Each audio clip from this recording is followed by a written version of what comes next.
5 ಜಿಲ್ಲೆಗಳಿಂದ ಕಾರ್ಯಕರ್ತರನ್ನು ಕರ್ಕೊಂಬರಲಾಗಿದೆ. ಇದಕ್ಕೋಸ್ಕರ 1000 ಬಸ್ಗಳ ವ್ಯವಸ್ಥೆ ಮಾಡಲಾಗಿದೆ. ಹಾಸನದಲ್ಲೇ ನಿಂತ್ಕೊಂಡು ಹಾಸನ ಹೇಳಿ ಕೇಳಿ JDSನ ಭದ್ರಕೋಟೆ, ಆ ಭದ್ರಕೋಟೆಯಿಂದಲೇ ಒಂದು ಸವಾಲು ಹಾಕಬೇಕು.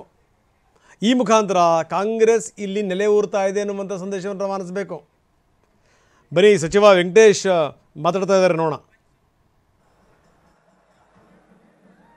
ಹಾಸನ, ಮೈಸೂರು, ಚಾಮರಾಜನಗರ, ಮಂಡ್ಯ, ಕೊಡಗು ಮತ್ತು ಚಿಕ್ಕಮಗಳೂರು ಜಿಲ್ಲೆಗಳಿಂದ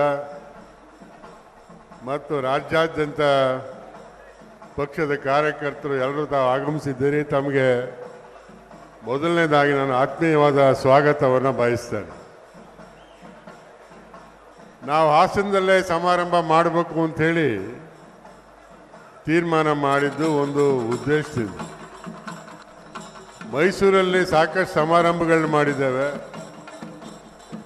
ಮಂಡ್ಯ ಅಥವಾ ಹಾಸನದಲ್ಲಿ ಮಾಡಬೇಕು ಅಂಥೇಳಿ ನಾವೆಲ್ಲ ನಾಯಕರುಗಳು ಚರ್ಚೆ ಮಾಡಿದಂಥ ಸಂದರ್ಭದಲ್ಲಿ